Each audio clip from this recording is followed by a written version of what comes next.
Hi there, I'm Jim Zirin. Welcome back to More Conversations. With us is Ambassador William J. vanden Heuvel. Bill vanden Heuvel has truly seen it all, steeping himself in the tumultuous issues that have absorbed our times. Historian Douglas Brinkley calls him a brave and open-hearted American patriot.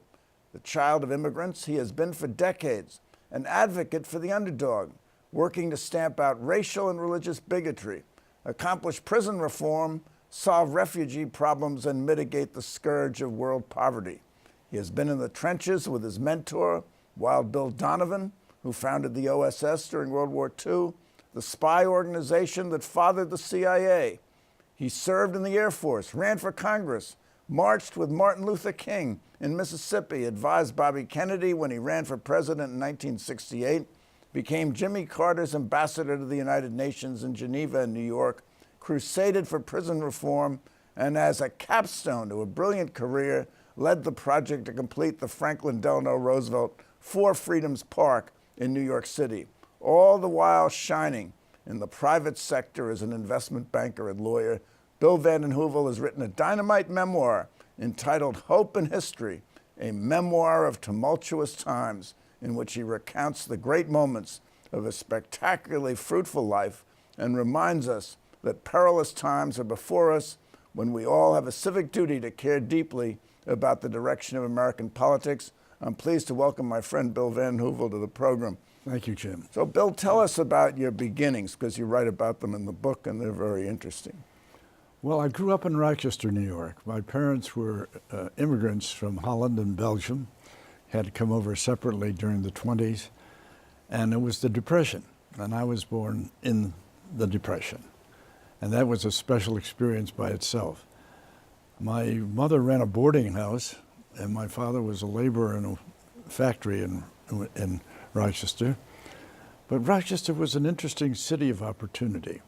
George Eastman had touched it with his magic wand, and all the great things of philanthropy were available to the poor as well as to the rich. He founded Eastman Kodak? He founded Eastman Kodak, which is a lesson to everybody, because when I was a kid in Rochester, 45,000 people worked for Eastman Kodak. Today it went bankrupt. So the lessons are very much there. In any event, I was always interested in history and politics and public affairs at a very young age. And Franklin Roosevelt was my hero and our hero and the hero of all those who were working class people. And then, of course, with the war, he was an extra hero because he was defending countries like the Netherlands and Belgium, where my parents had come from.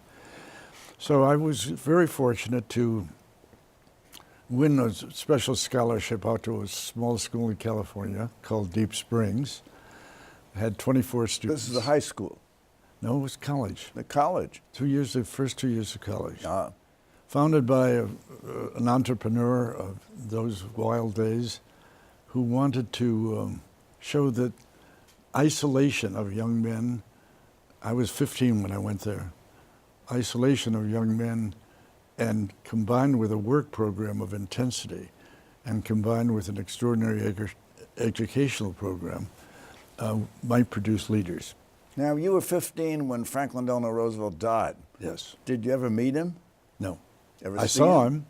Oh, tell us about that. I saw him. I was on the shoulders of my father in 1936 when Franklin Roosevelt came to Rochester, and they always had these torchlight parades, and even then, he was the hero of myself, much more than anyone else in my family. So that Roosevelt, I met Mrs. Roosevelt during Oh, you knew her well. Well, even as a boy, when she came to Rochester for I Am an American Day, I made my mother take me to that. And then I went up afterward to say hello to Mrs. Roosevelt. She was so gracious, always, and all of those things, right? So then when I came to know her very well in the context of New York politics and otherwise, I told her the story of how I had come to Hyde Park when the anniversary of the president's death, the first year, and when they gave the Hyde Park to the nation. And that's where I met Harry Truman and all of that. But Roosevelt was the figure. He was an extraordinary president. I felt as though I knew him. Well, you've called him the greatest president of the 20th century. Well, more importantly, most historians call him that, and it's very fairly earned. So before we get to today, tell us about Wild Bill Donovan, another legendary figure with whom you were quite close. I was a young lawyer. I had graduated from Cornell Law School. I had been editor-in-chief of the Law Review, so I had offers from a number of law reviews. Wow. Law firms. From law review to law firm, that's how it works. Several of the Donovan partners, and he had formed the firm in 1929 when Herbert Hoover broke a promise to appoint him as Attorney General because of the Baptist bishops who protested that having a Catholic as Attorney General could not be so in America. So I went to his firm on the basis of knowing a couple of the partners. I was 19, 20 years old at that time. And one night, in 1952, as young lawyers were wont to do, I was working in the library. And General Donovan came up. He didn't know my name, but he knew I was in the firm. He said, "Young man, can you help me in this research?" I said, "I'll try to, sir." He said, "Well, I'm debating Estes Kefauver tomorrow on whether or not the Democratic Party has been good for America in the last 20 years." Kefauver was a Democratic senator from Tennessee. And the candidate for vice president. Yes. Later, in '56. So I said to him, when I think of the temerity of my response, I'm astonished. I said, "General, I'm a Democrat, and my hero is Franklin Delano Roosevelt." I said, perhaps I can best help you by saying what the Democrats will say, and then we can work out the response that you would give to that. So we did that. We worked through late hours and night. And the next day he took me with him to the debate, which he won in smashing colors. And I essentially stayed with him for the rest of his life. How long were you with him? 6 years. 6 years. And, you know, in the military world, he was not a professional soldier. He was a citizen soldier.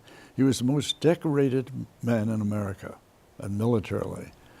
And he won the Congressional Medal of Honor in World War I. He was probably the greatest hero of World War I. And as he was dying, and I was living with him at the time, those who were the veterans of the Fighting 69th, who'd been in those battles in World War I, would come through, and I would make copious notes of what they would tell me about. And when the general died, I wrote a long essay on him. So Donovan was a very, very important, and I went to the Hungarian Revolution with him. He was then chairman of the International Rescue Committee. I succeeded him as president of the International. Is that how you first got interested in refugees and their plight? In the Hungarian Revolution. Yes. And that was '56. And of course, we see that very same problem today, displaced persons coming from Syria.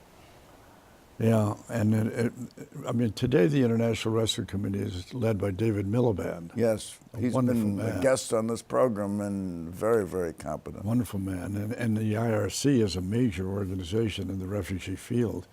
And the handling of the Syrian thing, had it been handled as Miliband and others in the refugee world would have advised, would have saved, I think, Western Europe, frankly, because they made the connection between what was happening in the war in Syria and what was happening to the refugee flow into Europe that was undermining the governments of Western Europe. Okay, so from refugees to desegregation, you also were a major player in the effort to desegregate. Well, after the general schools. died, I went to, it was the beginning of the Kennedy era, and I was appointed Assistant Attorney General to Robert Kennedy. How did you get to know Robert Kennedy?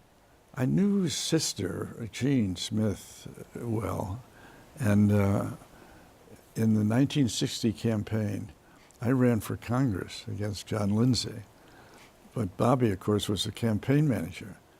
And so Arthur Schlesinger and Ken Galbraith urged him to bring me on board. And so I was his assistant, and then he said, well, go into Virginia and deal with the segregation problem there, especially Prince Edward County. Well, there they had an ingenious way of dealing with the Brown v. Board of Education, the desegregation problem. They just closed all the schools. They took the position. All the schools. That the Supreme Court can tell us to operate our schools on a desegregated basis, but there's nothing that can tell us they have schools. So they closed all the schools in Prince Edward County as a test case. And for 5 years, the children of Prince Edward County did not have schools. And when Attorney General Kennedy sent me in there, I came back with a recommendation that was extraordinarily different than what he had heard from before. I said, let's set up our own school system. Let's show them how to run a school. And that's what we did. And teachers from around the country came to Prince Edward County. It was in this book. In the book, I tell the story of Prince Edward County. And it was a very relevant story, even to today. But it was regarded as one of the great success stories of the civil rights movement. And it was one of the 5 cases that was part of Brown against Board of Education that went before the Supreme Court. And so we finally, we set up a school system in a matter of weeks. So these were called free schools. Free schools. And they were run under the I raised the money privately. Under the supervision of the federal government. No. Not at all. Not at all, except that the Justice Department was very much involved, and Robert Kennedy was very much involved, and the credit for the whole success of the operation belongs to him because he was prepared to take some chances. So we set up a school system, brought in teachers from around the country. It was extraordinary to see teachers who were so anxious to be part of the movement to change the nation in terms of racial injustice. And it was a school that showed them how a school could be run. It brought together the African Americans, and it brought together the white nationalists populated, because this was a very conservative kind. But it worked out well. So did whites send their children to the free schools? No, not many. Not many. Only 7 families did. But it was terribly important to have that because I could see what white presence in a school like that meant, because the black leadership interpreted the white presence as the guarantee that they wouldn't be abandoned. And that really was the case. I mean, there were wonderful leaders. Reverend Griffin, who was the leader of the local church, brave men, people with their lives threatened, and the children, brave children, to undertake that. And these were very poor people, and it was a very poor part of Virginia. So we won the case 9-0 in the Supreme Court. The Supreme Court held that the government has to have schools. You had to have not only and they have to have integrated schools. And you couldn't have charter schools like they had, white schools, that were not established by public authority, but by private authority. As a private school, you couldn't do that and take public funds from the public schools and help manage it. It was a very important decision at the time, now well absorbed. But Prince Edward County was, Robert Kennedy and the president regarded it as one of the capstones of the civil rights struggle that they were involved in. Okay, so you lost to John Lindsay in the 1960 congressional race in the Silk Stocking District, and then in 1966, I guess, Lindsay becomes mayor and was elected in 65, and you kept up with him, didn't you? Yeah, it was a very interesting situation because we had a hard-fought campaign in 1960, but I stayed in touch with him. And then one day in 1970, after he had been reelected, and the prisons were filled with riots and suicide, it was a time of great disaster, he called me and asked me if I would be chairman of the Board of Correction. Well, it worked out, and he was in my experience, I know he's criticized at many quarters, but I found him to be an excellent leader, a person who knew the subject of the prisons and who supported the new Board of Correction that he appointed. And what were the conditions of the city's prisons at that time? You had the notorious one was the Tombs, which wasn't even a prison, it was a house of detention. One statistic will give you some idea. When I took over the Board of Corrections, there were 25,000 prisoners in the city detention system. Today there are 9,000. And that, of course, confronted what is a real problem in prisons everywhere, which is overcrowding. The prisons, the tombs, for example, were cells 6 foot by 8 foot and had at least 2 prisoners in it, and sometimes 3. And there was violence, there's suicides. The first report we gave was a report on a suicide by a young Puerto Rican prisoner who had just been arrested on a narcotics charge. And it was, the New York Times printed the whole report.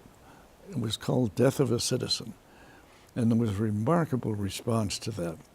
I had gone to 10 law firms and asked them to give me a young associate for 6 months. One from each law firm. One from each law firm. And because we didn't have any money, and there was no budget for the Board of Correction at that point. By 6 months, we were really going. We'd issued these extraordinary reports. The Times had printed them. Newsweek had written. So there was a new sense of possibility in the prisons.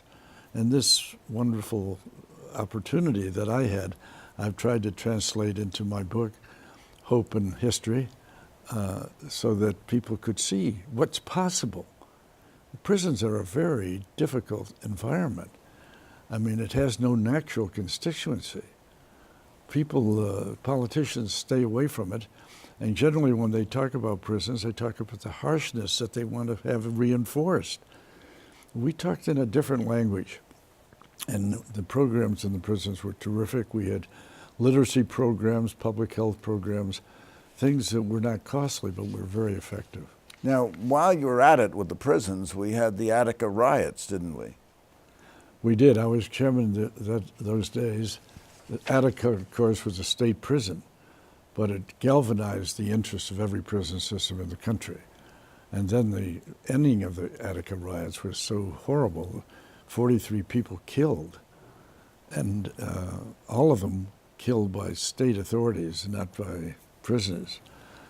And Attica opened up, I think. Well, you had 10 correction officers were killed, but 1 by friendly fire. They were killed by state troopers. Yeah. And that was, when people found that out, that was really a shock. It was quite a controversy at the time because of the failure of Governor Rockefeller to go to the prison or even to send a deputy, I think his deputy was Bobby Douglas in those days, to visit the prison. Were you critical of him for not going? The whole thing could have been resolved without the loss of life, without that violence, in my judgment. But Rockefeller was adamant about not visiting, not being part of that discussion. And he was then trying to build up the right side of his political profile. The first person who called him to congratulate him after the thing blowing up with 43 days was Richard Nixon. Yeah. So that didn't quite work for Rockefeller. And he never backed away from that. He had a very strange end. I mean, the Rockefeller laws, which were draconian. Drug laws. Yeah, in the context of narcotics, there are many still on the books, were part of the reason why the prisons were so filled with prisoners. So was there reform after Attica? What did we learn from Attica? Well, we're still learning. There was a very good book written recently about Attica. Well, I think what we've learned is that rehabilitation is very difficult in prison. That one of the most important things is to get people out of the prison system as quickly as you can. So it's been said we have an incarcerated society, but the aspiration... The United States has over 2 million people incarcerated. Most of them of color, isn't it? About half of color. Yeah. And more than, the American have more prisoners than the rest of the world put together. So this hasn't changed. It's changing, but it hasn't changed. Attica was, Arthur Lyman was counsel to the Attica Commission. People were startled when they read the Board of Correction reports and then saw it verified in the Attica Commission what was happening in the prisons. So it brought new attention. And I think today, measurably, prisons are better, they're better operated, they're safer, but they're still very difficult places. Okay, so Richard Nixon, whom you mentioned, resigns from office. Gerald Ford comes in, he runs for election, he's defeated by Jimmy Carter. Now you supported Jimmy Carter. Now how did that come to pass? I was a Kennedy person, and Ted Kennedy had told me he wasn't going to run. with good reason. And so knowing that, I felt free to pick who I thought not necessarily would win the nomination, but deserved a national hearing. Carter had been on the cover of Time magazine, described as a new liberal governor in the South. Peanut farmer from Georgia. He was a peanut farmer, but he was also a graduate of Naval Academy. He was also very close to Admiral Rickover in the nuclear submarine situation. And he was a governor, a very good governor of Georgia. And the first thing he did was to put a portrait of Martin Luther King in the governor's mansion. And people then began to look differently. And in his inaugural address, he said, this is the end of segregation in America. This is the beginning of the end of segregation. So I thought that deserved an audience in America. Scoop Jackson was running, Mo Udall was a candidate. And Carter came to see me and asked if I would be chair of his campaign. And I went down to Atlanta and spent some time with his staff, very impressive. And I agreed to do that in the primary campaign. He survived in New York, but the most important thing was we were able to negotiate an arrangement with Abe Beame, who was mayor, and who then pledged his support to Carter. Okay, so you were instrumental in Carter's winning election without question, and to the victors belong the spoils. You became an ambassador. That's right. I didn't ask for anything, and I didn't think I would necessarily get anything because the weight of the whole thing was Southern. But Donovan, Carter, on the night of his presidency, the inaugural, had those who had worked with him closely come to the White House. And so I went to the White House, and as I came down the line and shook hands with him, he said, "Bill, I want you in my administration, and I'll call you." So I didn't do anything, and about 4 months later, he called and invited me to be ambassador to the United Nations in Europe. It was a great assignment, and then I came back to New York after Andrew Young resigned. I became the deputy permanent representative in New York. I was a great believer in the United Nations. I'm not in any irrational, idealistic way. I was a great believer that the United Nations was essential to the governance of the world if, in fact, you wanted to accomplish some of the things that we wanted to accomplish. Well, now we have an administration that is downplaying the United Nations, downplaying all of our alliances. I mean, as far as this administration is concerned, the UN doesn't exist. And that may be a very good sanctuary, because if you have John Bolton running foreign policy in the United States, the Senate wouldn't even confirm Bolton as ambassador to the UN because of his attitude to the UN. And he was quoted on a number of occasions saying things that were very hostile to the whole concept of the United Nations. And that's one of the things I talk about in Hope and History.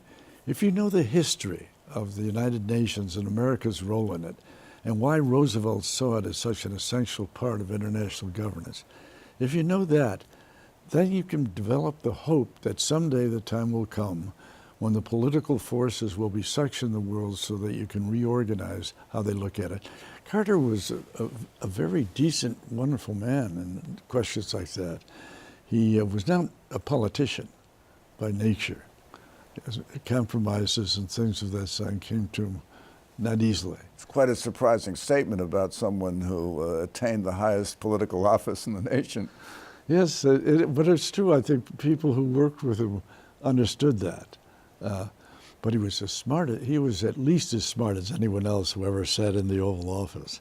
He was and a delight that he's lived to now. He's 94 years old, and he's still doing extraordinary work, and has easily given the accolade of being the most successful president that we've ever had.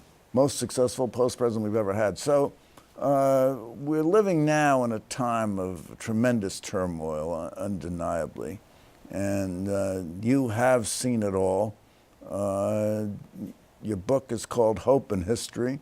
Do you offer us any hope based on our history? I mean, Churchill I said think America always gets it right after they've tried everything else.